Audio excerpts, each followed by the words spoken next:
દાળને મેં જો આવી રીતે પલાળી દીધી હતી પહેલા. ચાલો રેવાથી પડશે નીચે. ચાલો માય ગોડ, વાહ. હેલો એવરીવન, ગુડ મોર્નિંગ, જય સ્વામિનારાયણ. સ્વાગત છે તમારા બધાનું આજના એક નવા વ્લોગમાં. આઈ હોપ કે તમે બધા મજામાં હશો. વાગી ગયા છે સવારના 10, ઓલમોસ્ટ 10 થવા આવ્યા છે અને અમારું જો મોર્નિંગ રૂટીન થઈ ગયું છે કમ્પ્લીટ. જીયાના અને જાનવીને બધા થઈ ગયા છે નાઈ ધોઈને રેડી. અને આજે સન્ડે છે તો જો માથામાં તેલ બેલ નાખીને ચંપી બમ્પી થઈ ગઈ છે. એને જાનુ એ જો કેવું મસ્ત ફ્લાવર બનાવ્યું જો. અને જીયાના કરી રહી છે અહીંયા વગર હોમવર્ક, સ્ટોરી બુક રીડ કરે છે. અને મેં લઈ લીધું છે ઇસ્ત્રીનું કામ, કારણ કે મારે કચરા પોતા અને કપડાને બધું નોર્મલ કામ પર થઈ ગયું છે. અને કપડાના બહુ જ બધા ઇસ્ત્રીના કપડાં થઈ ગયા હતા ભેગા, તો મેં કીધું આજે પહેલાં ઇસ્ત્રી કરી નાખું. અને સન્ડે છે તો નોર્મલી જીયાના સભામાં જતી હોય, પણ અત્યારે સ્કૂલમાં હોલિડે છે, હાફ ટર્મ છે, મિડ ટર્મ, તો સભામાં બી ઓલમોસ્ટ રજા જ હોય, કારણ કે અમુક ઘણા બધા ફેમિલીઝ બધા હોલિડે કરવા બહાર ગયા હોય તો અડધા છોકરા આવે ન આવે એટલે એ લોકો રજા જ રાખી દે છે જ્યારે સ્કૂલમાં રજા હોય ત્યારે. અને વેધર જો જ્યારે સ્કૂલમાં રજા ન હોય ને ત્યારે બહુ જ મસ્ત વેધર હોય, અને જ્યારે સ્કૂલમાં રજા હોય ને ત્યારે વરસાદ જ આવતો હોય, એટલે તમે ક્યાંય જઈ ન શકો. જો વાદળ છાયું દેખાય, ઘડીક થાય તો છાંટા આવે, ઘડીક થાય તો પાછા છાંટા વયા જાય, એવું છે. અને આઈ હોપ કે કાલનું વેધર સારું નીકળે, કારણ કે કાલે મંડે બેંક હોલિડે છે, તો એવું વિચાર્યું હતું કે છોકરાઓને ક્યાંક એક દિવસ બહાર લઈ જશું, પણ અત્યારે વરસાદ બતાવે છે અને બહુ સની નથી, વાદળ છાયું છે. તો હવે હોપફુલી કે ચેન્જ થઈ જાય ને તડકો આવી જાય તો કંઈક બહાર નીકળી શકાય એવું છે. તો ચાલો હું ફટાફટ હવે ઇસ્ત્રીનું કામકાજ પતાવી લઉં, જીયાના એનું હોમવર્ક કરી લઈ, અને જાનુ હોપફુલી શાંતિથી રમે ઘડીક વાર, હે ને જાનુ? બસ જાનુ, અમે કોઈ બેરા નથી, અમને બધાને મસ્ત સંભળાય છે. ધીમે બોલો, નોટી ગર્લ, હે ને? જીવ જય સ્વામિનારાયણ. ઓ જીવને જો જરા કમથું અહીંયા બૂબુ થઈ ગયું છે, ખબર નહીં, એમ કે છે હું નાવા ગઈ હતી ને ત્યારે વાગ્યું. જીને કેમ કરતા વાગ્યું? જમ્પ કરતી હતી, સ્લીપ થઈ ગઈ. તો પછી તને આમાં પણ કટ કેવી રીતે થયું? તને બીજું કઈ વાગ્યું એમાં? મેં કોકોનટ ઓઇલ લગાવી દીધું છે જીને, હમણાં સારું થઈ જશે ને. લેસન કરવા માંડો એટલે સારું થઈ જાય. તો જો થઈ ગયો છે લંચ ટાઈમ, અને પાણીપુરી બનાવી હોય એટલે બીજા દિવસે લંચની ચિંતા તો હોય જ નહીં, હે ને જીવ? જીયાના જો દહીં પૂરી ખાઈ રહી છે, અને જાનુને કાંઈ મસાલો ન જોઈએ એટલે એ કોરી પૂરી ખાય છે, અને મારે જો મેં અહીંયા આગળ પાણી ને બધું લઈ લીધું છે, મસાલાને એવું.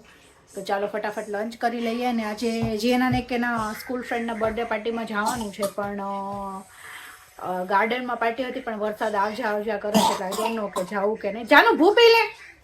ક્યાં ગયું ભૂ? અલે ધીમે ધીમે ખા, ભૂ પી લે જાનું પેલા. તો હવે હમણાં જોઈએ કંઈક ડિસાઈડ કરીએ જાવું કે નહીં, કારણ કે જાનવીને સુવડાવીને પછી જીયાનાને ત્યાં ડ્રોપ કરવા જવાની છે. તો જોઈએ હવે જઈએ કે કેમ કરીએ. હમણાં તો લંચ કરી લઈએ, પાણીપુરી છે તો રહેવાતું નથી. તો જો વાગી ગયા છે 5 અને હું આવી ગઈ છું કિચનમાં, કારણ કે જો આજે જીયાનાને હું બર્થડેનું કહેતી હતી ને, હકુ ડકુ છે, તો એ પછી બર્થડે પાર્ટીમાં ગઈ હતી, કારણ કે વેધર સારું હતું તો એને ત્યાં મજા આવી હશે, પણ ત્યાં થોડીક વાર રમીને ત્યાં એનો પ્રેક્ટિસનો ટાઈમ થઈ ગયો, શિબિરની પ્રેક્ટિસનો. તો વિજયને મેં કીધું તમે લઈ આવો ફટાફટ, અને પ્રેક્ટિસનો ટાઈમ થઈ ગયો છે, તો એ સીધી ત્યાં જ જતી રહી, નીચે ઉપર આવી નથી. અને જાનવી આજે સૂઈ ગઈ હતી. થયું આવું કે એના રૂમના કેમેરો ખબર નહીં ઓલી પિન લૂઝ થઈ ગઈ હશે કે શું હોય, મેં 1-2 વાર સરખું કર્યું પણ ચાલુ થયું જ નહીં, એટલે મને એમ કે કદાચ વાઈફાઈનો પ્રોબ્લેમ હશે. તો વાઈફાઈનો પ્રોબ્લેમ હોય ને ત્યારે ઘણી વાર એવું થાય છે. પછી એક તો એ સૂતી હોય ને તો આપણે એમ થાય કે જાગી ઘણી વાર 2 કલાકમાં જાગી જાય, ઘણી વાર સૂતી રહે તો 3-4 કલાક એ સૂતી રહે. તો ઘડી એમ થાય કે જાગી ગઈ હશે, તો કાંઈ આપણે બીજું કામ ન થાય, ન આરામ થાય ને, ઘડી આપણે એના દરવાજે જોવામાં જ રહી કે અવાજ આવે છે એમ. તો એમ કરતાં એ 4-4:15 જેવું થઈ ગયું, તો અવાજ નહોતો આવતો. પછી મેં દરવાજો ખોલ્યો ને તો વળી જાગું થઈ જ હતી. તો બજો એ જાગીને ત્યાં વિજય આવ્યા, તો એને બર્થડે પાર્ટીમાંથી જીયાનાની રિટર્ન ગિફ્ટ બેગ આવી હતી, તો બેણે તો ખોલી જ લીધી. પછી કે જીયાનાની વેઇટ કરે નહીં, તો એમાંથી કુકીઝ ને બધું હતું, એ બેણે ખાઈ લીધું.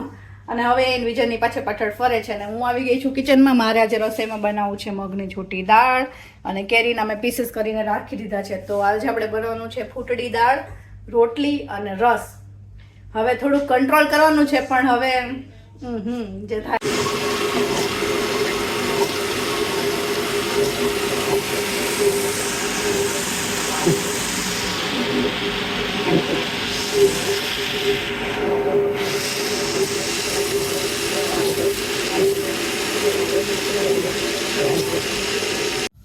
જો અમારે કેરીનો રસ થઈ ગયો છે રેડી, અને ફૂટડી દાળને મેં જો આવી રીતે પલાળી દીધી હતી પહેલાં.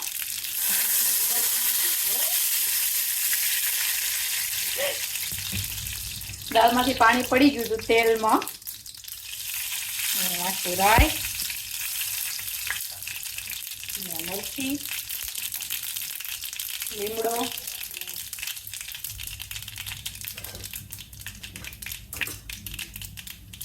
હિંગ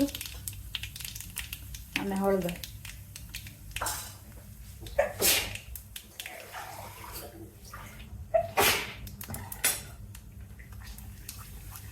ને નાખીને આપણે પાણીનો વઘાર કરવાનો છે.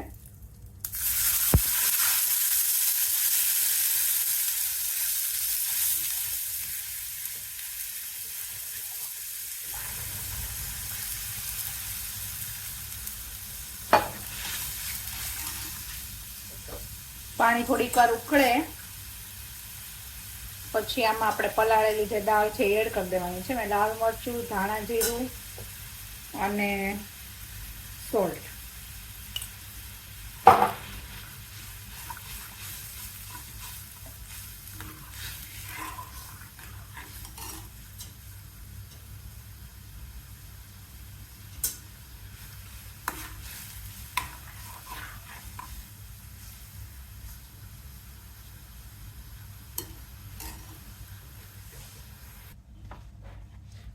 પલાળેલી દાળ છે એને એડ કરી દઈ.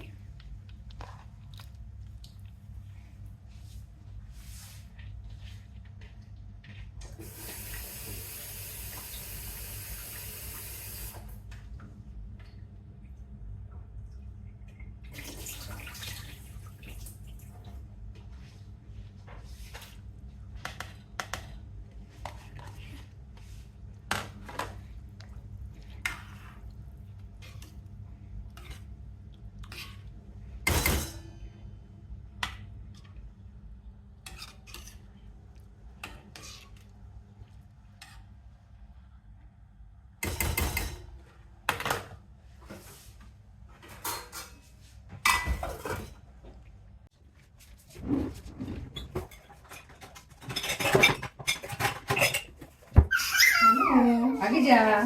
જો લોટ બાંધવા ગઈ ને ત્યારે યાદ એનો લોટ ફિનિશ થઈ ગયો છે. જો આશીર્વાદ આ ટાઈમ તો કે ઇન્ડિયામાં તો કોઈ આને સૂંઘતું નહીં, પણ અહીંયા તો ક્યાં જાઉં, આ જ ઓપ્શન છે. આગી જા જાનું. જાનું રેવા દે, પડશે નીચે. જાનું રેવા દે.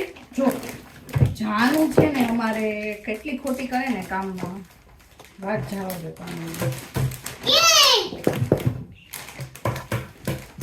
ડેડી બોલાવે છે.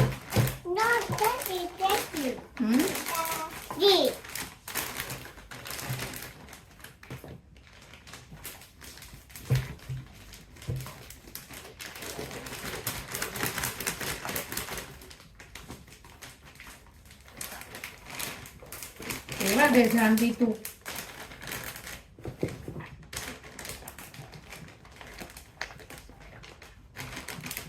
જાનવીને બધું કામ કરવું પડે.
જો જીયાન આવી ગઈ છે પ્રેક્ટિસમાંથી. Oh my god, wow Jiyu શું કર્યું તે? બતાવ તો ખરી. મજા આવી તને બર્થડે પાર્ટીમાં? શું કર્યું? શું એક્ટિવિટી કરી? આઈ લઈ આવી, જોઈ લે. લે બોલો, લ્યો. ઉપરથી ચોકલેટ ખાય છે કે આખું પીસ ખાય છે? તો વાંધો નહીં. જોતો ઘા કરી દીધા. માં છે ને, માં વીણે રાખશે નહીં. મંડી જીયું ઊભી રે. આમ આંખો બંધ કરીને વોશ કર. પાણી નાખ. હું તને વાઇપ્સ થી લૂછી દઉં ને તરફ.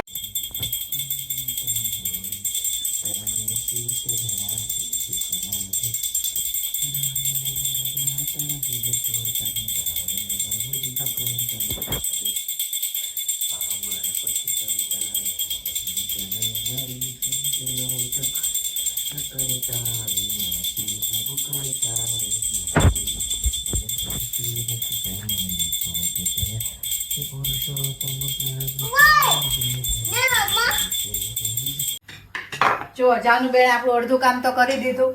આરતી કરી લીધી ને હવે જો રોટલી કરે છે. જાનુની રોટલી જો કે, અને આ જીવની રોટલી જો જીવે જો કેટલી મસ્ત રાઉન્ડ કરી. જીવે જરાક આઘી ભરે તો બેટા હું ચોડવી લઉં. કેટલી મસ્ત રાઉન્ડ રોટલી કરી છે જીવ. એ રીતે આ જીવની છે, આ મારી અને આ જાનવીની. જો મને એવું લાગે છે કે મારે થોડાક દિવસ પછી કરવું નહીં પડે. લગભગ રોટલી બોટલી કઈ હાથે કરીને ખાઈ લેશે. શું કેવું તમારું? એને રેડી નહીં ખવડાવી દે. જીવે તો મસ્ત ગોળ કરી છે. જો એક જ વખત મેં એને શીખવાડી હતી. હા, ફૂલ સે ખરી. જો હા, જાનું જો જાનું ઓલા ભાખરીમાં આપણે ખાડા પાડીએ ને એ ભાખરી રોટલીમાં ખાડા પાડે છે તો હરખી ચડી જાય ને, હે ને? હા, ગઈ હતી ને બર્થડે પાર્ટીમાં ને નીચે પ્રેક્ટિસમાં ને એમાં તો સાવ થાકી ગઈ છે. હમણાં સુઈ જવા જતી હતી. મેં કીધું કાંઈ નહીં, હાલો થોડુંક વહેલું તો વહેલું આજે રોટલી કરી નાખ. આ રહી, આ મૂકી મેં તારી રોટલી. મેં કીધું વહેલું રસોઈ કરી નાખું ને તો ખાઈ લે, પછી વહેલું હોઈ જાય તો વાંધો નહીં એમ.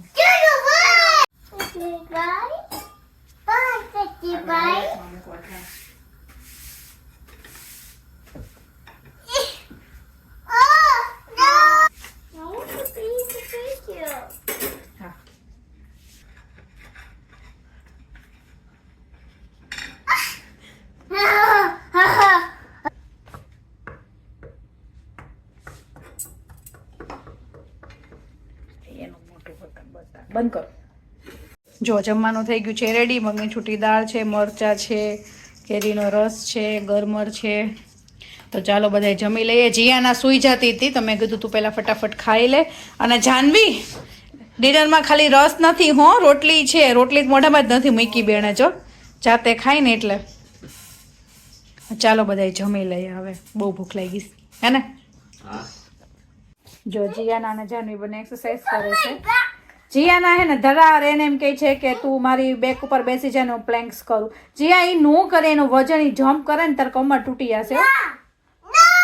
જોઈ તને કોપી કરે છે. તું કરે જીયા તું એક્સરસાઇઝ કર અને she will copy you. Let's see એને કેવી એક્સરસાઇઝ આવડે છે. તું ડિફરન્ટ સ્ટેપ્સ કરીને બતાવ. ચાલ જોઈ કરે. જો